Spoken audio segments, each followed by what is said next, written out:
Sir इस graph की जो क्या कह रहे हैं? इस ग्राफ की जरूरत क्या है सर? ग्राफ देखो, बेसिकली सीबीएसई में तो कम यूज होते हैं, लेकिन अभी देख कैसे कैसे यूज होंगे। अभी मैं तुझे दिखाऊंगा कि ग्राफ कैसे कैसे यूज हो सकते हैं। ठीक है, पहले ग्राफ देख लेते हैं। हम y equal to sine x का ग्राफ बना रहे हैं। मान ग्राफ ऑफ ट्रिग्नोमेट्रिक फंक्शंस। ठीक है, y equal to sine x का ग्राफ बना रहे हैं। कैसे होता है ये देख ग्राफ।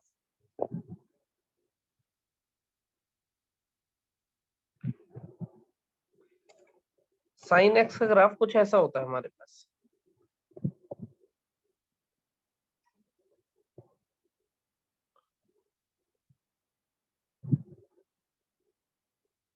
ऐसे बनता रहता है, जाता रहेगा आगे। Point zero. एक्स एक्सिस पे क्या लेते हैं हम? एक्स एक्सिस पे लेते हैं एंगल, जिस एंगल की हम बात कर रहे हैं। और वाई एक्सिस पे इसकी वैल्यू लेते हैं। एक्स कौन है इस टाइम पे? साइन का एंगल है। और वाई क्या है? जो आउटपुट आएगा। तो जीरो पे कितना आंसर आता है? जीरो। साइन जीरो कितना होता है? जीरो। और ये होता है pi by two. Sine pi by two कितना होता है? Sine pi by two 1। Zero से लेके पाई बाय टू तक साइन की वैल्यू हमेशा बढ़ती रहती है। देखो साइन जीरो पे बताना कितना हो, 0 डिग्री पे बताना। 0 डिग्री पे जीरो। जीरो। और फिर 30 डिग्री पे हाफ। 45 पे 1/√2। फिर √3/2 60 डिग्री पे। फिर 90 पे 1। तो इस 0 से 90 तक बढ़ता हुआ जाता है। उसके बाद 90 से पाई बाय 2 तक देखो। 90 डिग्री से पाई तक सेकेंड क्वाड्रेंट होता है। 90 ये एंगल चल रहा है नीचे को, तब भी साइन क्या रहा? पॉजिटिव रहा। फिर जीरो हो जाता है पाई पे, साइन 180 डिग्री भी जीरो होता है। फिर आगे गए, यहाँ पे आता है 3π/2 और यहाँ पे आता है 2π। ये वैल्यू होती है -1। यहाँ से हम क्या क्या कंक्लूड, देखो एक चीज देखो, 0 से लेके 2π पे एक रेवोल्यूशन पूरा हो जाता है कि नहीं बोलो? 0 से 2π एंगल की बात करूं तो एक रेवोल्यूशन पूरा हो जाता है।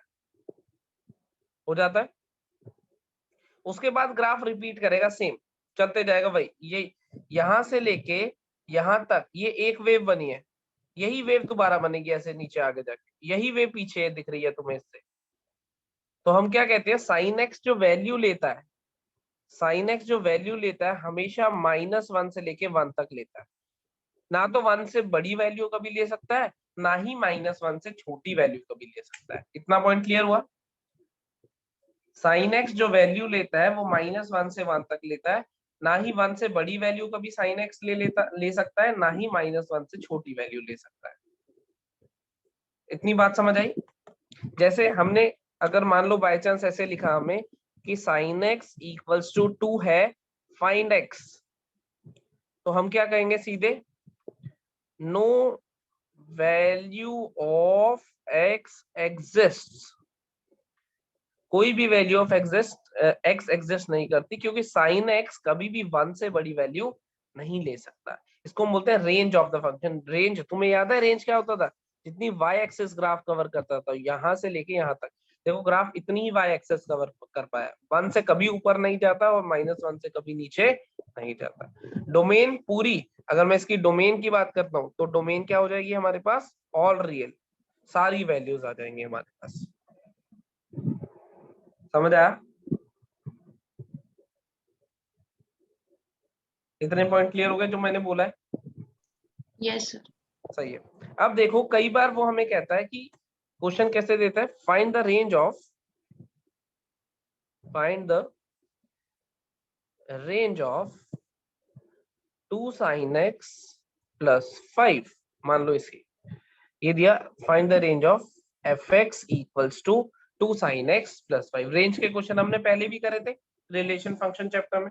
तो उसने कहा find the range of 2 sin x plus 5। तो हमें क्या करना होता है 2 sin x प्लस 5 की रेंज निकालने के लिए?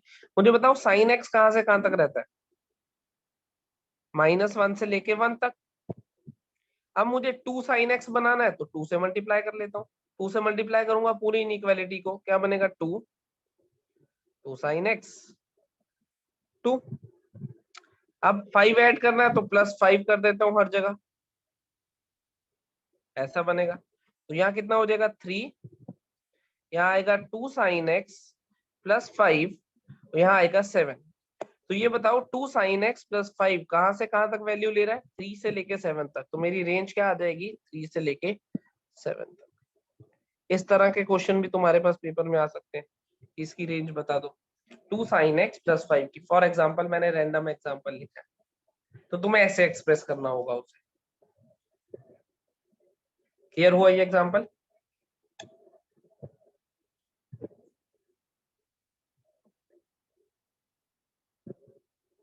ऐसे ही हमें cos x का ग्राफ, tan x का ग्राफ, secant x का ग्राफ, ये सभी ग्राफ तुम्हें एनसीईआरटी में बना के दिए गए हैं। हालांकि अभी तक हम चैप्टर कंप्लीट कर चुके हैं, देखो जरूरत तो कहीं पड़ी नहीं, लेकिन कई बार क्वेश्चन में जरूरत पड़ जाती है। अब मैं देखो y equal to cos x का ग्राफ बताता हूँ।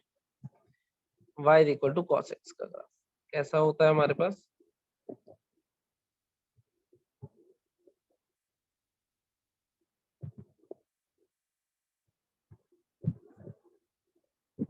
कैसे चलता रहता है?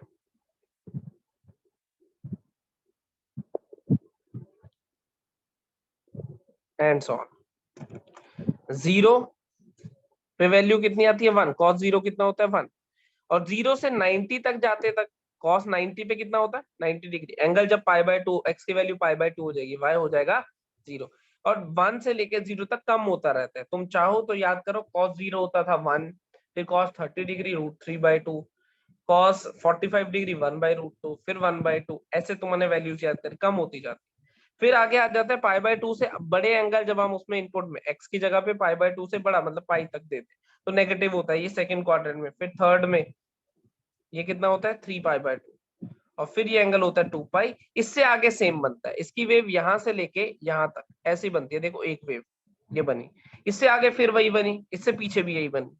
इसकी वेव 2π के बाद रिपीट होती रहती है बार बार। साइन में भी ऐसे ही होता है, 2π के बाद रिपीट होती रहती है। इसकी भी बात करूं तो डोमेन क्या होता है हमारे पास? All real. x की कोई भी वैल्यू डाल सकता हूँ क्योंकि कोई डिनोमिनेटर नहीं है, कोई रूट नहीं है, कोई दिक्कत नहीं है। रेंज इसकी क्या होती है? रेंज इसकी फिर से वही -1 से लेके 1 तक। साइन और कॉस के लिए डोमेन भी सेम होती है और रेंज भी सेम होती है। मैक्सिमम वैल्यू 1 होती है, मिनिमम वैल्यू -1 होती है। सही है? इस केस में भी वो सेम। मिनिमम वैल्यू कितनी होगी कॉस की? -1। मैक्सिमम कितनी होगी? +1। फिर अगर उसने बाय चांस हमें दे दिया कि भाई cos x is equals to, मान लो उसने कह दिया कि 3/2, x की वैल्यू बताओ, तो मैं क्या कहूंगा? x belongs to 5। 5 का मतलब no value of x is possible. मान लो उसने हमें क्वेश्चन दे दिया ऐसा, sin x plus cos x is equals to 3। तो इसमें भी मैं क्या कहूंगा ऑब्जर्वेशन से कि ये ज्यादा से ज्यादा sin x अपनी मैक्सिमम वैल्यू ज्यादा से ज्यादा क्या ले सकता है? 1। ये भी ज्यादा से ज्यादा कितनी ले सकता है? 1। तो दोनों ज्यादा से ज्यादा वैल्यू 1 ले पा रहे हैं, तो 3 तो कभी बन ही नहीं पाएंगे। तो मैं क्या कह दूंगा? No solution. ये पॉइंट क्लियर हो रहा है ऑब्जर्वेशन वाला? यस और नो? क्योंकि sin x अपनी मैक्सिमम वैल्यू 1 लेगा, cos x भी अपनी मैक्सिमम वैल्यू 1 लेगा, और दोनों ज्यादा से ज्यादा ऐड हो गए। वैसे तो दोनों एक टाइम पे 1 भी नहीं लेते, 2 भी नहीं बना पाएंगे, लेकिन 3 तो गारंटीड है कि कभी नहीं बन पाएंगे। क्लियर हुई बात? आप देखते हैं अगला।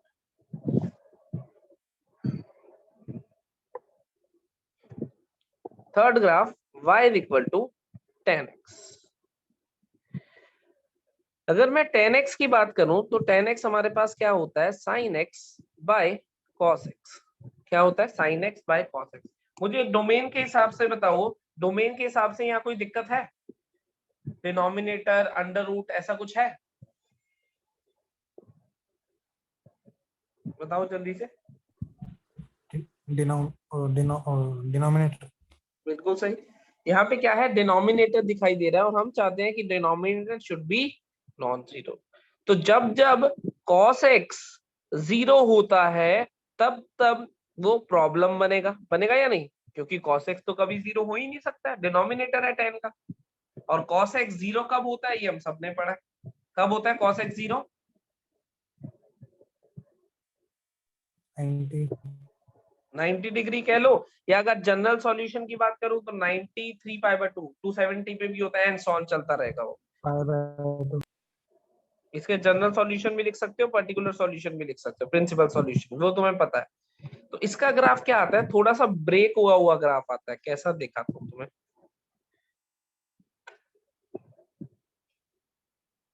यहाँ पे 90 डिग्री पे एक डॉटेड लाइन बनी होती है, जो कि हमें ये बताती है कि ये 90 हो गया या -90 हो गया। ये हमें लाइन क्या बताती है कि डिफाइंड नहीं है इस वैल्यू पे, ऐसी आगे आती है ये वाली वैल्यू।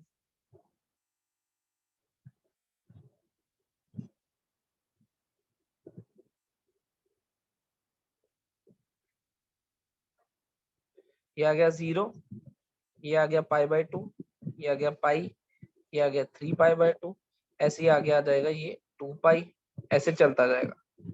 ये डॉटेड लाइंस का क्या मतलब है, इन पॉइंट पे वैल्यू डिफाइंड नहीं है। अब देखो करते क्या हम, ग्राफ कैसे बनता है। 10x का ग्राफ कुछ ऐसा होता है।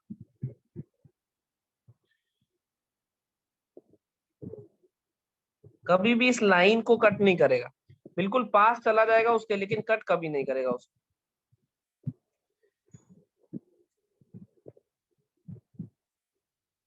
ये होता है 10x का ग्राफ, जो ब्लू ग्राफ बना हमारे पास। ये डॉटेड लाइंस क्या बताती हैं हमें, डॉटेड लाइंस बताती हैं कि ये जो पॉइंट है x = π/2, ये इसकी डोमेन में नहीं है। क्यों, क्योंकि इस पे cos x 0 हो रहा है, तो उस पे फंक्शन डिफाइंड नहीं है। देखो cos x से मतलब π/2 से जस्ट आगे जाओगे तो ग्राफ मिल जाएगा, जस्ट पीछे जाओगे तो भी मिल जाएगा, लेकिन π/2 पे ग्राफ एग्जिस्ट नहीं करता है। ये 10x का है ग्राफ। तो 10x में हम क्या लिखते हैं, 10x की अगर कोई डोमेन पूछे तो मैं कह दूंगा all real except cos x 0 होगा। जहां पे cos x 0 होगा वो पॉइंट हटाने पड़ेंगे इसकी डोमेन से। और अगर कोई रेंज पूछे तो रेंज देखो ध्यान से, पूरी y एक्सिस कवर कर रहा है ग्राफ, और पूरी y एक्सिस कवर कर रहा है, तो रेंज क्या लिख दूंगा मैं, -∞ से लेके। -∞। सही है, इतना पॉइंट समझ आ गया ग्राफ का।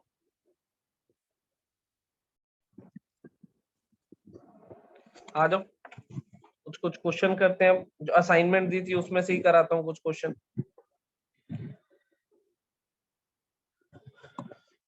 असाइनमेंट दी थी,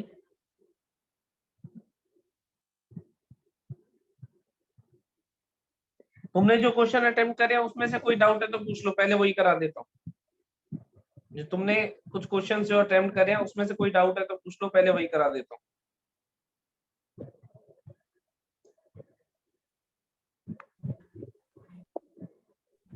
सर अरे जो कोई आधे डाउट बुक नहीं, वाले थे मैंने तो वो करे हैं। क्या जो आधे बुक वाले थे सर वही करे हैं मैंने तो अभी।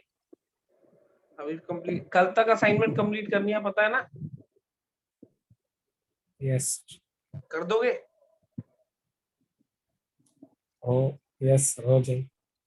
ठीक है, बढ़िया, अच्छी बात है।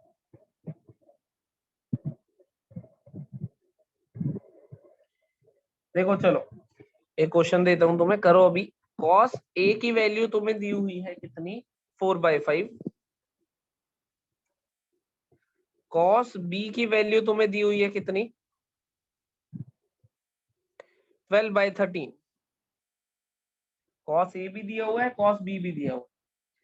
उसने कहा है कि a और b जो है, a और b दोनों किसमें है, 3π/2 से लेके 2π तक। कौन सा क्वाड्रेंट होता है 3π/2 से लेके 3π/2 से लेके 2π तक, बताओगे। फोर्थ क्वाड्रेंट, बिल्कुल सही। तुम्हें बताना है find cos of a plus b, ये पहला पार्ट है। और सेकेंड पार्ट में उसने कहा है find sign of a minus b, ये दूसरा पार्ट है। ये असाइनमेंट का ही क्वेश्चन है, क्वेश्चन नंबर 18। चाहो तो असाइनमेंट से भी देख सकते हो। cos ऑफ a दिया हुआ है, cos ऑफ b दिया हुआ है, क्वाड्रेंट भी दिया हुआ है, और ये दोनों वैल्यूज बतानी है। ऐसा क्वेश्चन हमने क्लास में भी करा था, तब सेकंड क्वाड्रेंट केवल था। करो एक बार अप्लाई फटाफट।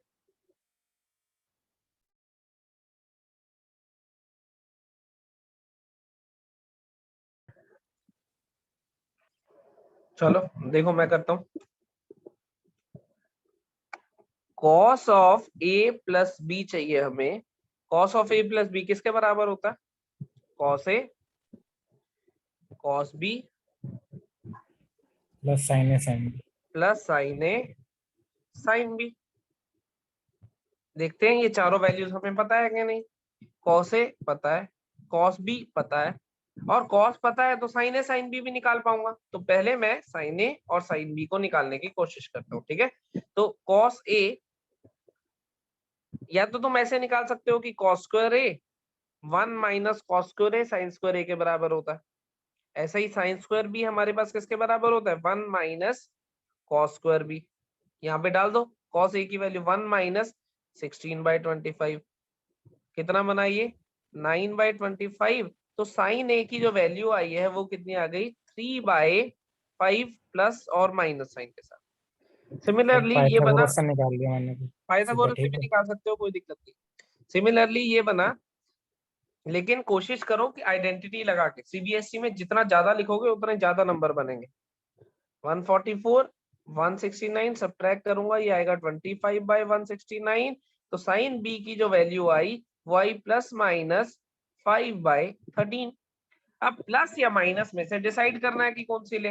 वो कौन डिसाइड करके देगा? वो ए डिसाइड करके देगा। ए और बी कौन से क्वाड्रेंट में थे बोलो? फोर्थ क्वाड्रेंट में। फोर्थ क्वाड्रेंट के हिसाब फोर्थ। से साइन ए कितना हो जाएगा? -3/5 -3/5। ऐसे ही साइन बी कितना हो जाएगा?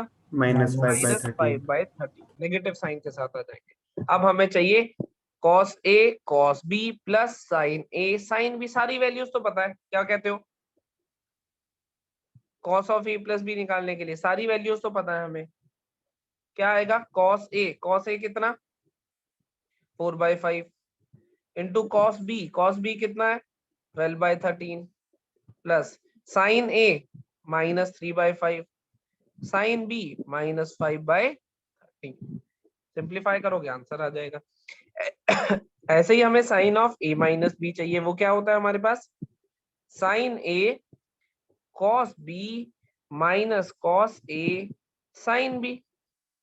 ये वैल्यू सारी हमें पता है। साइन ए अभी निकाला था हमने -3/5 इंटू कॉस बी क्वेश्चन में गिवन था 12/13 माइनस कॉस ए कितना है? क्वेश्चन में गिवन है 4/5 इंटू साइन बी कितना है? -5/13। तो इसको सिंप्लीफाई करके तुम्हें मिलेगा cos of A plus B. इसको सिंप्लीफाई करके तुम्हें मिलेगा sine of A minus B. किसने यही करा था? सर वो cos a प्लस b में माइनस आएगा। अच्छा, cos a plus B minus आएगा। लगा देता हूँ यार, ले खुश हो जाओ। अब सही है भाई? Yes sir. और बताओ,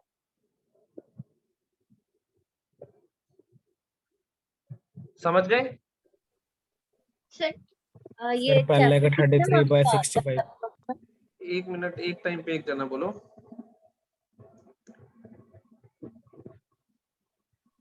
सर पहले का आंसर 33/65। चलो cos A plus B। वो तो तुम सिंप्लीफाई कर ही दोगे, है ना। नेक्स्ट क्वेश्चन दो, ये नोट कर लिया भाई? कर लिए। सही है।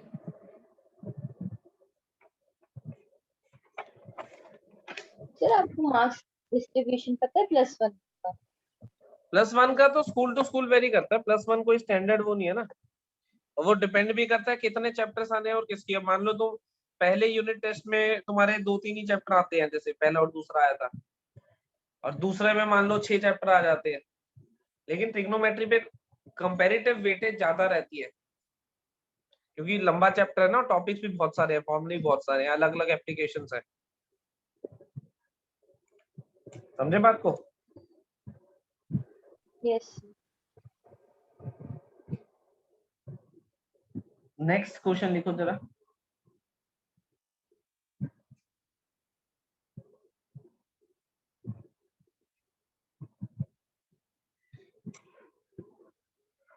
cos 20 degree plus cos 100 degree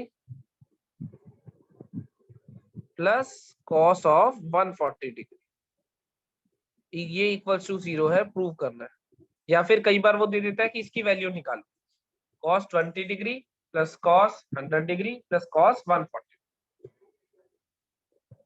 क्या कहते हो, कैसे करेंगे? चलो अटेम्प्ट कर लो पहले फटाफट से, फिर आगे करते हैं। Pairing. फटाफट से अटेम्प्ट करके आंसर बताओ। हो गया सर। बताओ बताओ कैसे करा फिर? वो पहले और लास्ट को लिख लिया। बिल्कुल वही, फर्स्ट और जब भी 3 टर्म होती है असेंडिंग ऑर्डर के बाद फर्स्ट और लास्ट को क्लब कर लो, यही। यस। Yes. ये बना। अब इसमें फॉर्मूला लगा दिया होगा, cos c plus cos d। क्या Yes. फॉर्मूला होता है बोलो?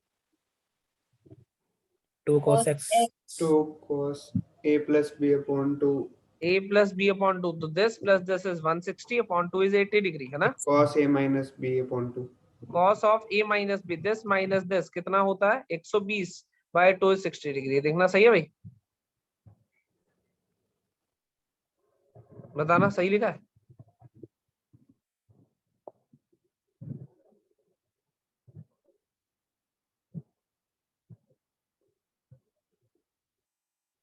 यही लिखा है तुमने?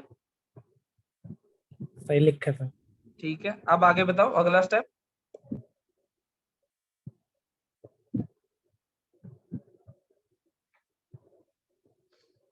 इसकी तो वैल्यू पता है हमें, cos 60 डिग्री, cos 60 डिग्री कितना होता है? 1 बाई 2।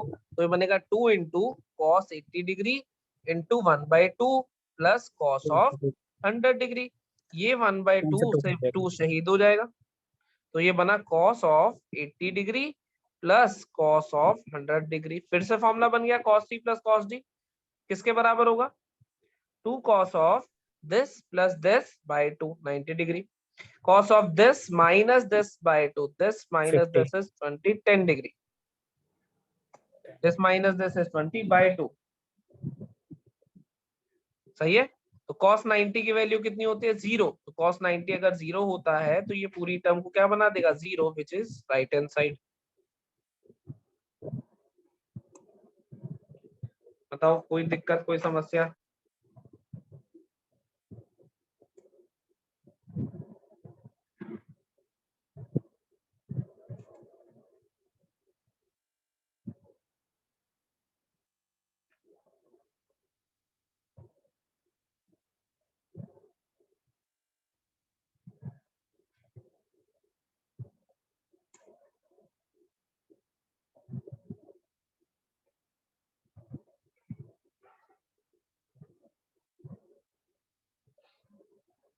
अगला क्वेश्चन देखो,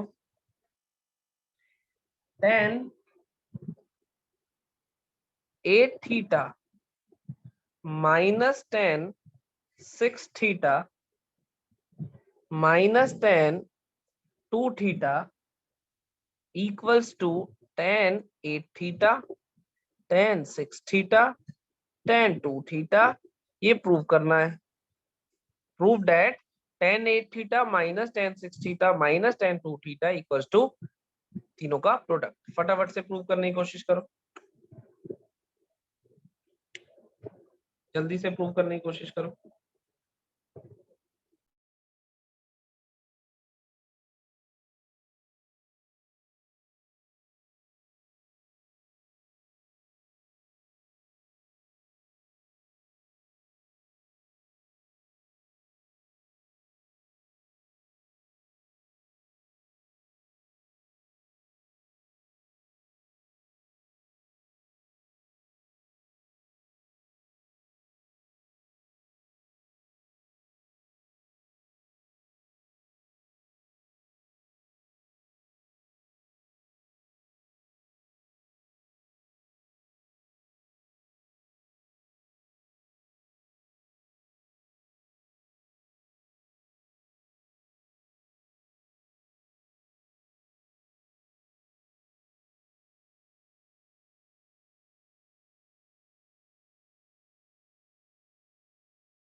याद आया कुछ क्वेश्चन को देख के कैसे प्रोसीड करेंगे, क्या करेंगे?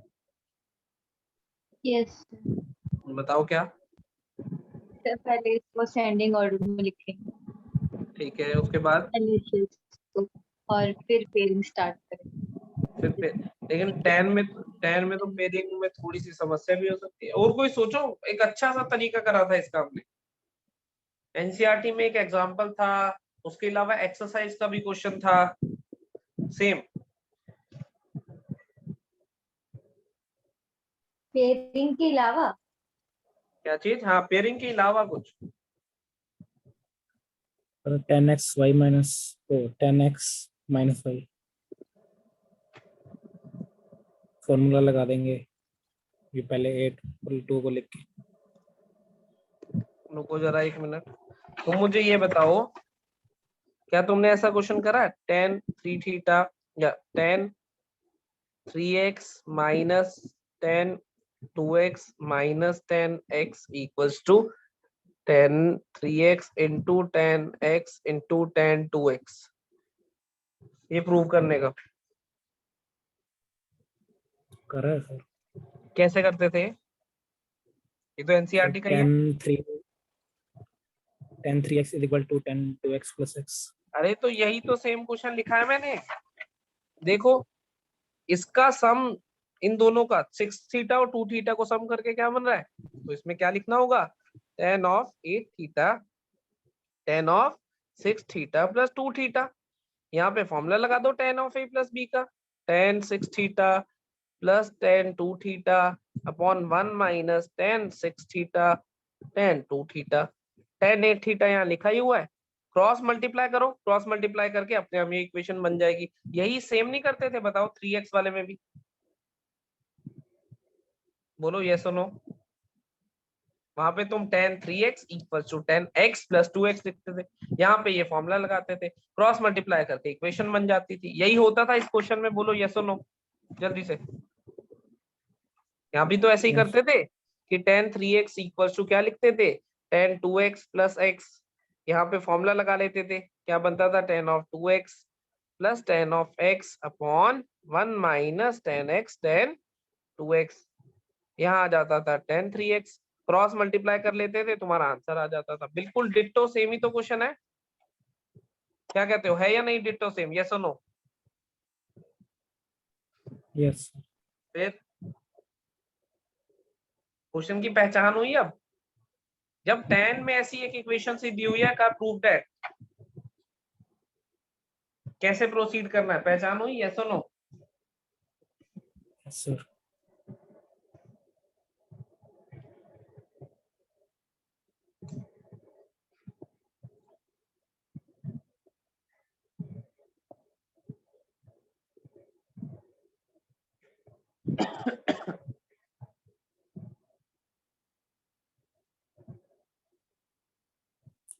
सर संडे को कितने बजे है टेस्ट?